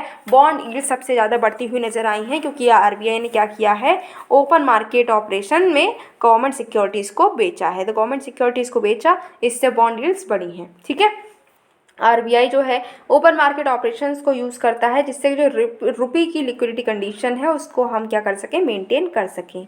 अब बॉन्ड आखिर होता क्या है, तो बॉन्ड एक डेट इंस्ट्रूमेंट है, जिसमें क्या होता है कि इन्वेस्टर जो है पैसा देता है एक एंटिटी को, और उसको रिटर्न में एक सर्टिफिकेट मिल जाता है। ठीक है, एक बायबल फिक्स इंटरेस्ट रेट पे ये काम होता है। बॉन्ड जो है ये कंपनीज, म्यूनिसपैलिटीज, स्टेट या फिर सरकार जो है वो यूज़ करती है, जिससे कि मनी को रेज किया जा सके फाइनेंसिंग के लिए। ठीक है, गवर्नमेंट सिक्योरिटी एक ट्रेडेबल इंस्ट्रूमेंट है जो कि सेंट्रल गवर्नमेंट इशू करती है या फिर स्टेट गवर्नमेंट इशू करती है। इसमें जो है ये दिखाया जाता है कि सरकार ने हाँ भाई डेट लिया है। ये जो सिक्योरिटीज़ हैं शॉर्ट टर्म होती हैं, जिनको हम ट्रेजरी बिल्स भी कहते हैं, और लॉन्ग टर्म भी होती हैं, जिसको हम गवर्नमेंट बॉन्ड्स बोलते हैं। ठीक है, अब बॉन्ड यील्ड क्या है, तो बॉन्ड यील्ड क्या है, रिटर्न है एक इन्वेस्टर जो एक्सपेक्ट करता है कि वो हर साल अपनी जो मान लो 10 साल 5 साल का अगर कोई बॉन्ड है तो 5 साल तो यानी कि हर साल हर 5 साल जो है तो हर साल जो है कितना इनको रिटर्न मिलेगा वो होता है बॉन्ड यील्ड। ठीक है, अब इन्वेस्टर के लिए बॉन्ड यील्ड क्या है, समरी है ओवरऑल रिटर्न की, जो कि रिमेनिंग इंटरेस्ट पेमेंट प्रिंसिपल जो है वो अकाउंट करती है जो उनको मिलेगा। ठीक है, यील्ड को हम कॉमनली कहते हैं कॉस्ट ऑफ बोरोइंग या फिर इंटरेस्ट रेट। अब यहाँ पर बात करें मार्केट इंटरेस्ट रेट अगर बढ़ता है तो बॉन्ड का प्राइस फॉल होता है। इतनी चीज़ आपको याद रखनी है, इसी से आपके क्वेश्चन हो जाएंगे कि मार्केट में अगर इंटरेस्ट रेट बढ़ेगा तो बॉन्ड की यील्ड कम होगी। बस इतना चीज़ आपको याद रखनी है। नेक्स्ट है ट्रेड एंड डेवलपमेंट रिपोर्ट 2023 की। तो हमारा जो United Nations conference on trade and development है, इसने trade and development report release की है। तो आपको पता होना चाहिए कि ये जो ट्रेड एंड डेवलपमेंट रिपोर्ट है किसने रिलीज़ की है, तो आपको पता है कि ये है United Nations conference on trade and development. अब इस रिपोर्ट की अगर फाइंडिंग्स की बात करें तो रिपोर्ट जो है डिस्कस करती है करंट स्टेटस ग्लोबल इकोनॉमी का। ठीक है, ग्लोबल इकोनॉमी अभी कैसी चल रही, क्या स्टेटस है, उसको ये डिस्कस करती है। ग्लोबल इकोनॉमिक आउटलुक, ठीक है, जिसमें बताया जा रहा है कि 2023 में ये 2.4% ही इकोनॉमिक ग्रोथ होगा पूरी दुनिया भर में। पूरी ग्लोबल इकोनॉमी सिर्फ ईस्ट और सेंट्रल एशिया को छोड़कर सारी जो ग्लोबल इकोनॉमी है वो स्लो हो गई है। ठीक है, बरिंग ट्रेड्स क्या, कहाँ पर चिंता हमें करनी है तो है कि पुअर नेशंस जो हैं वो और ज़्यादा कर्ज में डूब गए हैं। मेजर रीजन्स में ग्रोथ बहुत कम हो गई है। मल्टीलेटरल रिस्पांस में भी कमी देखने को मिल रही है। इंडिया के अगर हम इकोनॉमिक प्रोजेक्शंस की बात करें तो हमारी इकोनॉमिक ग्रोथ जो है वो 6.6 होगी, तो अच्छी खासी ग्रोथ है। ठीक है, एक्सटर्नल सेक्टर जो है, प्राइवेट गवर्नमेंट सेक्टर जो है वो डोमेस्टिक ग्रोथ में कंट्रीब्यूट कर रहे हैं। लेकिन हमारे लिए जो चिंताजनक बात है वो ये है कि 8.5% हमारा जो अनएम्प्लॉयमेंट रेट है वो है, जो कि ज़्यादा है, और राइजिंग इनइक्वालिटी। क्या कर सकते हैं, रिकमेंडेशंस की बात करें तो फाइनेंशियली सस्टेनेबिलिटी, सेंट्रल बैंक्स जो हैं उनको इंटरनेशनल कोऑर्डिनेशन जो है उसको स्ट्रॉन्ग करने की ज़रूरत है और उनको फोकस करना है लॉन्ग टर्म फाइनेंशियल सस्टेनेबिलिटी पर। सोशल प्रोटेक्शन, वेजेस बढ़ाने हैं, ठीक है, जिससे कि जो प्रोटेक्शन है लोगों को मिले। एनर्जी ट्रांजिशन एग्रीमेंट, जो एग्रीमेंट किए गए हैं G20 में, WTO में, IMF में, वर्ल्ड बैंक में, वो इस तरीके से होने चाहिए जिससे कि एनर्जी ट्रांजिशन, टेक्नोलॉजी ट्रांसफ़र जो है वो और ज़्यादा हो सके। फिर है ट्रेड रेगुलेशन, तो इंटरनेशनली क्या है, एक सिस्टमेटिक अप्रोच लाने की ज़रूरत है जिसमें हम जो है कमोडिटी और फूड ट्रेडिंग जो नीड्स हैं उनको हम एड्रेस कर पाएँ, उनको रेगुलेट कर पाएँ। फिर डेट सर्विसिंग और फाइनेंशियल आर्किटेक्चर रिफॉर्म्स लाने की ज़रूरत है जिससे कि जो डेट है वो हम आसान तरीके से दे पाएँ। अब हम जान लेते हैं यूनटेट के बारे में। इसका हेडक्वार्टर जेनेवा में है। ठीक है, ये परमानेंट इंटरगवर्नमेंटल बॉडी है, UN के अंडर आती है। 1964 में ये यूनाइटेड नेशंस जनरल असेंबली के द्वारा इस्टेब्लिश हुई। 195 मेंबर्स हैं, इंडिया भी इसका मेंबर है। फोकस एरियाज़ की बात करें तो 4 एरियाज़ हैं। पहला है ट्रेड एंड डेवलपमेंट, ठीक है, जिसकी अभी रिपोर्ट आई है। फिर investment and enterprise, technology and innovation and macro economics. ठीक है, और कौन कौन सी रिपोर्ट्स आती हैं इसके द्वारा, तो आती है ट्रेड एंड डेवलपमेंट रिपोर्ट जो कि अभी आई है, world investment report, digital economy report, technology and innovation report and review of maritime transport. ठीक है, तो ये कुछ रिपोर्ट्स हैं जो इसके द्वारा आती हैं। नेक्स्ट है प्रॉम्प्ट करेक्टिव एक्शन फ्रेमवर्क। तो RBI ने ये जो एक्शन फ्रेमवर्क है ये गवर्नमेंट ओन्ड NBFCs को भी पर भी लागू करने के लिए बात कही है। RBI ने कहा है कि जो PCA है, अब ये नॉर्म्स गवर्नमेंट ओन्ड NBFCs हैं उन पर भी लागू होंगे। ठीक है, ऑब्जेक्टिव क्या है कि हम सुपरवाइजरी इंटरवेंशन करेंगे एक एप्रोप्रिएट टाइम पर, और हम क्या करेंगे, सुपरवाइज एंटिटीज़ जो हैं वो इनिशिएट करेंगे कि अगर उनकी फाइनेंशियल हेल्थ खतरे में है तो उनको उसका रिवाइवल जो है टाइमली मैनर में करना है। इसके लिए कुछ एक्शन प्लान्स लिए जाएंगे जो RBI द्वारा इंस्ट्रक्टेड होंगे। करेक्टिव एक्शंस क्या क्या लिए जाएंगे, तो जैसे कि गवर्नमेंट्स, कैपिटल, प्रॉफिटेबिलिटी, बिजनेस, इससे रिलेटेड एक्शंस हो सकते हैं। डिविडेंड डिस्ट्रीब्यूशन या फिर प्रॉफिट जो है उसको बांटने के लिए रिस्ट्रिक्शंस लग सकती हैं। ब्रांच एक्सपेंड नहीं की जा सकती है, इस पर भी रिस्ट्रिक्शंस लग सकती हैं। अभी जो फ्रेमवर्क है NBFCs के लिए ये 14 दिसंबर 2021 में इंट्रोड्यूस हुआ था। ठीक है, फ्रेमवर्क जो है रिव्यू होता जा रहा है और इसको एक्सटेंड किया जा रहा है, और इसको एक्सटेंड किया गया है गवर्नमेंट NBFCs पर भी। ठीक है, बेस लेयर जो है वो नॉन डिपॉजिटिंग जो हमारे NBFCs हैं जिनकी कम से कम एसेट साइज जो है 1000 से कम है उन पर ये लागू नहीं होगा। ठीक है, फिर Reserve Bank of India treatment of wilful defaulters and large defaulters directions 2023 ये रिलीज़ हुई हैं। इन डायरेक्शंस की हेल्प से आरबीआई ने जो स्कोप है उसको एक्सपेंड किया है रेगुलेटरी एंटिटीज़ की, कि कैसे वो बोरोवर्स को क्लासीफाई करेंगी। तो बोरोवर्स जो हैं वो बिलफुल डिफ़ॉल्टर्स होंगे, और साथ ही साथ में क्या है कि बिलफुल के साथ साथ लार्ज डिफ़ॉल्टर्स भी इसमें ब्रॉड किए गए हैं। डेफिनेशन जो है बिलफुल डिफ़ॉल्टर की वो बढ़ाई गई है। किस तरीके से आइडेंटिफाई किया जाएगा उसको भी रिफाइन किया गया है, इस प्रोसेस को भी। ठीक है, एप्लीकेबिलिटी जितनी भी रेगुलेटेड एंटिटीज़ हैं उन सब पर ये लागू होगा। डेफिनेशन क्या है, तो एक बिलफुल डिफ़ॉल्टर क्या होता है, एक ऐसा बोरोवर, एक ऐसा गारंटर जिसने डिफ़ॉल्ट कर दिया है, ठीक है, उस पर कोई जोर जबरदस्ती नहीं था, उसने अपनी इच्छा से डिफ़ॉल्ट किया है, ठीक है, और जिसका लगभग 25 लाख से ज़्यादा का उसने उधार ले रखा होगा। लार्ज डिफ़ॉल्टर वो जिसने कि 1 करोड़ से ज़्यादा का उधार ले रखा है और अब वो पैसा नहीं दे रहा है। फिर रिव्यू एंड फाइनलाइजेशन कैसे होगा, तो 6 महीने के अंदर अंदर हमको क्या करना है, जब एनपीए हमारा हो गया है, घोषित हो गया है, तो हमें 6 महीने के अंदर अंदर उसको बिलफुल डिफ़ॉल्टर के तौर पर आइडेंटिफाई करना है। कैसे करेंगे, तो इसके लिए कमेटी बनाई गई है और रिव्यू कमेटी बनाई गई है। ठीक है, कोई भी एडिशनल क्रेडिट फैसिलिटी नहीं दी जाएगी बिलफुल डिफ़ॉल्टर के लिए, और लगभग 1 साल तक होगा। 1 साल जब तक बिलफुल डिफ़ॉल्टर है तब तक तो नहीं मिलेगी उसको क्रेडिट फैसिलिटी, और उसके बाद में जब बिलफुल डिफ़ॉल्टर का टैग उससे हट जाएगा ना, फिर भी 1 साल तक उसको क्रेडिट फैसिलिटी नहीं मिलेगी। नेक्स्ट है कार्ड ऑन फाइल टोकनाइजेशन। तो आरबीआई ने इंट्रोड्यूस किया है कार्ड ऑन फाइल टोकनाइजेशन के नए चैनल्स। ठीक है, टोकनाइजेशन प्रोसेस क्या है, ये जो है कार्ड की डिटेल्स को यूनिक टोकन से रिप्लेस कर देगी। ठीक है, काफ़ी टाइम से ये न्यूज़ में चल रहा है टोकनाइजेशन।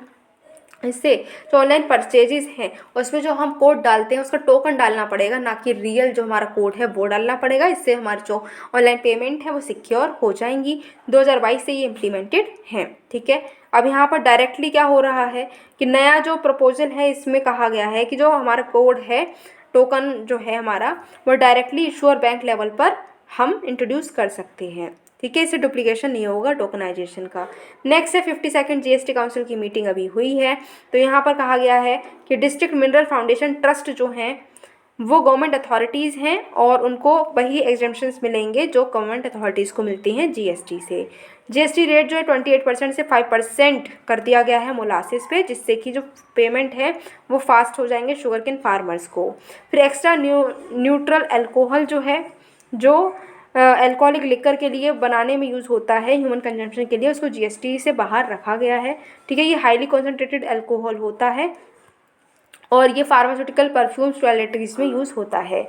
अब जो है जी हमारी जो ये ट्राइब्यूनल है, ठीक है, इसके क्वालिफिकेशन की बात करें तो यहाँ पर जो एक्ट है 2017 का, उसके साथ में अलाइन किया गया है ट्राइब्यूनल रिफॉर्म एक्ट 2021, जिसमें कहा गया है कि प्रेसिडेंट और मेंबर जो 50 साल के होने चाहिए। ठीक है, एज 50 साल की होगी, टेन्योर जो है वो लगभग 70 साल और 67 का होगा। मतलब प्रेसिडेंट का टेन्योर 70 साल की एज तक का हो सकता है, मेंबर का जो टेन्योर है वो 67 ईयर्स की एज तक का हो सकता है। जीएसटी काउंसिल की बात करें तो एक कॉन्स्टिट्यूशनल बॉडी है, आर्टिकल 279A के अंतर्गत बनाई गई है। चेयरपर्सन कौन होते हैं, तो यूनियन फाइनेंस मिनिस्टर इसको चेयर करते हैं। इसमें union minister of state in charge of revenue, minister of charge of finance, taxation, किसी भी सरकार के जो हर एक स्टेट गवर्नमेंट है उसके होते हैं। ठीक है, फंक्शन क्या है कि रिकमेंडेशन देती है कि जीएसटी को कैसे इम्प्लीमेंट करना है। डिसीजन कैसे लिया जाता है, तो 3/4 मेजॉरिटी जो है वो लेनी होती है अगर वोटिंग में जीतना है तो। ठीक है, जीएसटी अपीलेट ट्राइब्यूनल जो है वो एक स्टैट्यूटरी बॉडी है जो सेंट्रल जीएसटी एक्ट के अंदर बनी है। ये फोरम है सेकंड अपील की जीएसटी लॉज की। ठीक है, फर्स्ट कॉमन फोरम है डिस्प्यूट रिजोल्यूशन की।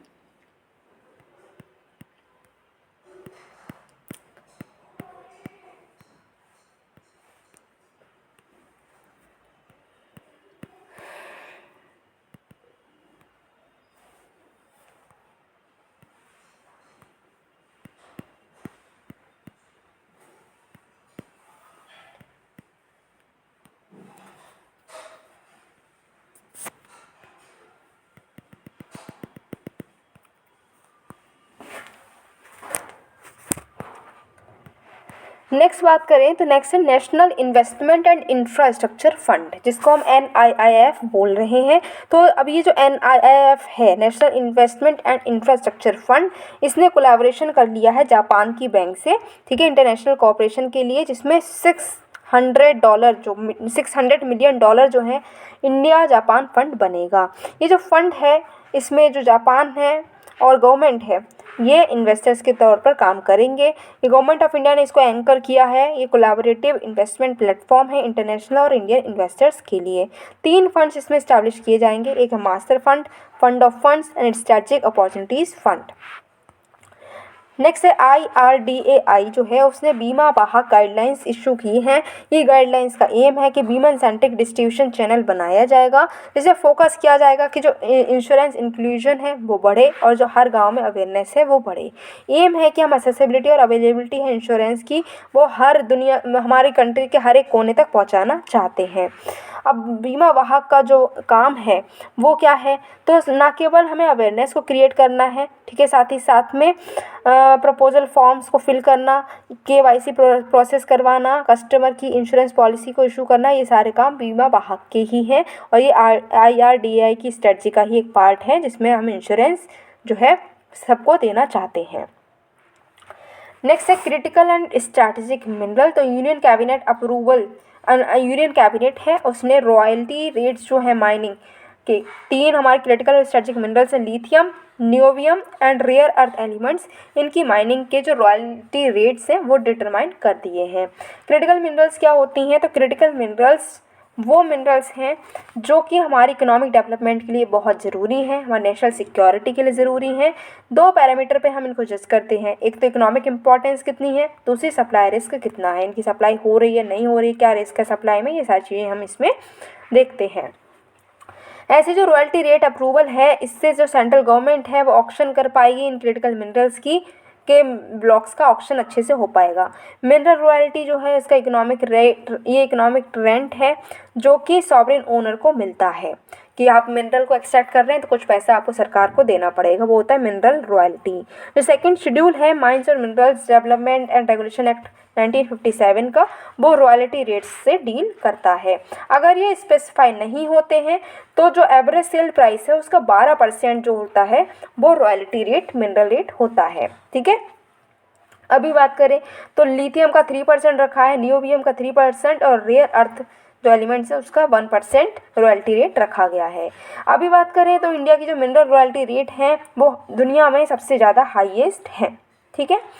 सिग्निफिकेंस क्या है, तो प्रैक्टिस, ग्लोबल प्रैक्टिसेस जो हैं उनकी रेट से ये अलाइन करेगा, ठीक है। फिर लोअर रॉयल्टी रेट होंगे तो मिनरल एक्सप्लोरेशन ज़्यादा बढ़ेगा और डिपेंडेंसी जो हमारी इंपोर्ट पे है वो भी कम होती हुई नज़र आएगी। इनिशिएटिव्स क्या क्या लिए गए हैं मिनरल्स की फील्ड में, तो अमेंडमेंट किया गया है जो हमारा MMRDA एक्ट है 2023 में, जिसमें 6 मिनरल्स को डीलिस्ट कर दिया है। खनिज विदेश इंडिया लिमिटेड जो है ये एक गवर्नमेंट जॉइंट वेंचर है जिसमें क्रिटिकल मिनरल्स को सिक्योर किया जा रहा है। माइनिंग ईज, जो माइनिंग ईज है उसका ऑक्शन हो रहा है, ठीक है। 24 क्रिटिकल और स्ट्रेटेजिक मिनरल जो उनके लाइसेंसेस जो है उनको ईजिली ऑक्शन किया गया है। नेक्स्ट है India smart cities award contest 2022। तो ये कंटेस्ट है, इसको ऑर्गेनाइज किया है स्मार्ट सिटीज़ मिशन ने और ये किसने किया है, ministry of housing and urban affairs ने। इसमें क्या किया जाता है, तो ये सिटीज़ को रिकॉग्नाइज़ किया जाता है, रिवॉर्ड किया जाता है प्रोजेक्ट या फिर ऐसे इनोवेटेड आइडिया जो कि क्या कर रहे हैं, सस्टेनेबल डेवलपमेंट को 100 स्मार्ट सिटीज़ में बढ़ावा दे रहे हैं, ठीक है। और ये जो है 3 एडिशन हो चुके हैं 2018 में, 19 में और 20 में। टॉप 3 स्मार्ट सिटी की बात करें तो इंदौर ने टॉप किया है, उसके बाद सूरत है, फिर आगरा है। स्टेट की बात करें तो मध्य प्रदेश, तमिलनाडु और राजस्थान। यूटी की बात करें तो चंडीगढ़। गोवा का रोड मैप तैयार हो चुका है टूरिज्म को लेकर। तो G20 का जो दिल्ली डेक्लेरेशन है जिसने बताया कि Goa road map for tourism जो है ये एक व्हीकल की तरह काम करेगा जिसमें हम SDGs को अचीव कर पाएंगे।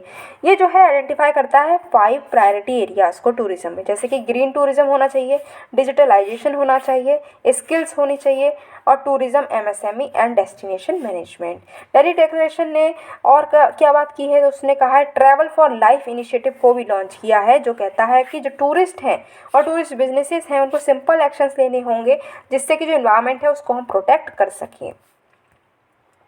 नेक्स्ट है scheme for remission of duties and taxes on exported products. तो ministry of commerce and industry ने अनाउंस किया है कि ये जो रोड टैप है, रोड टैप हमारे जो प्रोग्राम है, जो स्कीम है, ये अब जो है 30 जून 2024 तक एक्सटेंड की जा रही है। ये एक ड्यूटी रिमिशन स्कीम है एक्सपोर्ट्स पर कि अगर एक्सपोर्ट करते टाइम आपको जो भी ड्यूटी पे करनी पड़ रही है वो सब आपको रेमिट हो जाएंगी, ठीक है। इसमें रीइंबर्समेंट हो जाता है। ग्लोबली एक्सेप्टेड प्रिंसिपल है कि जो टैक्सेस ड्यूटीज़ हैं वो एक्सपोर्ट नहीं होने चाहिए, टैक्सीज जो है वो एक्सपोर्टेड प्रोडक्ट्स पे वो या तो रेमिट होनी चाहिए या फिर एग्जाम्प्ट होनी चाहिए, तो हम उसी को मान रहे हैं। नेक्स्ट है ऑटोमेटिक स्टेटस होल्डर सर्टिफिकेट्स। तो ministry of commerce and industry ने एक system based automatic status holder certificates को अभी अनवेल किया है under the foreign trade policy 2023। अब जो नए अब क्या हो रहा है, सर्टिफिकेट्स हैं वो आईटी सिस्टम के द्वारा प्रोवाइड किए जाएंगे, जो कि directorate general of commercial intelligence and statistics merchandise export electronic data and other risk parameters पर बेस्ड होंगे। ठीक है, अब ये सर्टिफिकेट अगर मिल जाते हैं तो इसके क्या फ़ायदे होंगे, तो यहाँ पर जो इंडियन एक्सपोर्टर्स हैं उनकी क्रेडिबिलिटी बढ़ती जाएगी और कस्टम क्लियरेंस में भी उनको प्रायोरिटी मिलेगी। नेक्स्ट है प्रोजेक्ट मरियाना। तो प्रोजेक्ट मरियाना जो है इसको जॉइंटली डेवलप किया है 3 BIS इनोवेशन हब सेंटर्स ने, जिसमें कौन कौन है, Swiss, Singapore and euro system hub centres हैं। ठीक है, साथ ही साथ में bank of France, monetary authority of Singapore, Swiss national bank, ये सब मिलकर लॉन्च कर रहे हैं प्रोजेक्ट मरियाना। ये प्रोजेक्ट जो है क्रॉस बॉर्डर ट्रेडिंग और सेटलमेंट जो है wholesale central bank digital currencies का, उसको ये टेस्ट करेंगे। ठीक है, अब होलसेल जो CBDC है ये क्या है, तो इंटर बैंक ट्रांसफ़र और रिलेटेड होलसेल ट्रांजेक्शन जो हैं सेंट्रल बैंक रिजर्व्स के, उसकी बात की गई है। नेक्स्ट है ग्लोबल इनोवेशन इंडेक्स 2023। तो इंडिया की रैंक आई है इसमें 40। ठीक है, और ये रिलीज़ किया जाता है वर्ल्ड इंटेलेक्चुअल प्रॉपर्टी ऑर्गेनाइजेशन के द्वारा। अब ये जो है ये रिलायबल टूल है गवर्नमेंट्स अक्रॉस द वर्ल्ड, जिससे कि हम क्या कर सकते हैं, इनोवेशन लेड सोशल और इकोनॉमिक चेंजेस को एसेस कर पाएंगे कंट्रीज़ में। इसको को पब्लिश किया जाता है हर साल कॉर्नेल यूनिवर्सिटी, इंसीड, बिजनेस स्कूल और वीपो के द्वारा। अब किस तरीके से इनोवेशन को हम मेज़र करते हैं, तो इसमें institutions, human capital, research, infrastructure, credit, investment, linkages, creation, ये सारी चीज़ों को हम इसमें देखते हैं। यहाँ पर जो 13 कॉन्सिक्यूटिव ईयर 13 साल से लगातार स्विट्ज़रलैंड जो है वो फर्स्ट आ रहा है, मतलब एक नहीं दो नहीं पूरी 13 साल से। ठीक है, स्ट्रॉन्ग टेक्नोलॉजिकल प्रोग्रेस और टेक्नोलॉजिकल अडॉप्शन जो है वो देखी जाती है इसमें। इंडिया में इनोवेशन की स्टेटस क्या है, तो इंडिया जो है वो लोअर मिडिल इनकम ग्रुप है उसमें लीडर है और स्टेबल हमारा जो है इनोवेशन चल रहा है। ठीक है, हम रिकॉर्ड होल्डर्स में आते हैं। ठीक है, 13 कॉन्जिक्यूटिव ईयर में हमारा जो परफॉर्मेंस है वो अच्छा ही रहा है। इंडिया का स्टैंड देखें तो आउटपुट में अगर देखें तो 4th रैंकिंग है 2022 में। ठीक है, यूके की 5th है, जर्मनी में 3rd है। जो पब्लिकेशन के टर्म में अगर हम बात करें तो वीपो के बारे में अगर हम जानें तो ये 1967 में यूएन ने इसको इस्टेब्लिश किया है और ये बैलेंस और एसेसेबल इंटेलेक्चुअल प्रॉपर्टी जो है सिस्टम उसको ये डेवलप कर रहा है। इंडिया क्या इसकी मेंबर है, हाँ 193 इसमें मेंबर्स है और इंडिया भी इसका मेंबर है। नेक्स्ट है मल्टीलेटरल डेवलपमेंट बैंक्स। तो G20 एक्सपर्ट ग्रुप ने एक रिपोर्ट रिलीज़ की है जिसका नाम है bigger, bolder, better multilateral development banks. ठीक है, रिपोर्ट जो है वो 4th G20 finance ministers and central bank governors की मीटिंग जो मराकेश में हुई वहाँ पर ये प्रस्तुत की गई। तो ये इन्होंने जो है 2 वॉल्यूम की सीरीज़ इसमें पेश की है। ये रिपोर्ट जो है फोकस करती है कि ये जो हमारी मल्टीलेटरल डेवलपमेंट बैंक्स हैं इसमें रिफॉर्म होना चाहिए। थीम है बिगर, बोल्डर एंड बेटर। ठीक है, फिर है अर्लियर जो है पहले वॉल्यूम सबमिट की गई थी जिसमें कहा गया था कि जो इसकी लेवल है, लैंडिंग की लेवल है वो ट्रिपल कर देनी चाहिए 2030 तक। अभी जो बैंक्स हैं फाइनेंशियल इंस्टीट्यूशंस हैं जो कि मल्टीपल मेंबर कंट्रीज़ ने इसको इस्टेब्लिश किया होता है और उसको गवर्न भी बहुत सारी कंट्रीज़ मिलकर कर रही होती हैं। ठीक है, क्या रिकमेंडेशन है, तो रिकमेंडेशन में है बेटर MDBs, मतलब कि लार्जेस्ट एक्सटर्नल फाइनेंशियल जो गैप्स हैं उनको एड्रेस करना है, नॉन कंसेशनल लैंडिंग जो है उस पर फोकस करना है और नेशनल ट्रांसफॉर्मेशन जो है उनको बढ़ाना है। नेक्स्ट है विगर, मतलब कि प्राइवेट फाइनेंस को कैटेलाइज करना है, कल्चर जो है रिस्क अवॉइडेंस से रिस्क टेकिंग तक लेकर जाना है, ज़्यादा से ज़्यादा डोनर प्लेजेस जो हैं वो लेकर आनी है और एक ग्लोबल चैलेंजेस फंडिंग मैकेनिज्म को भी इस्टेब्लिश करना है।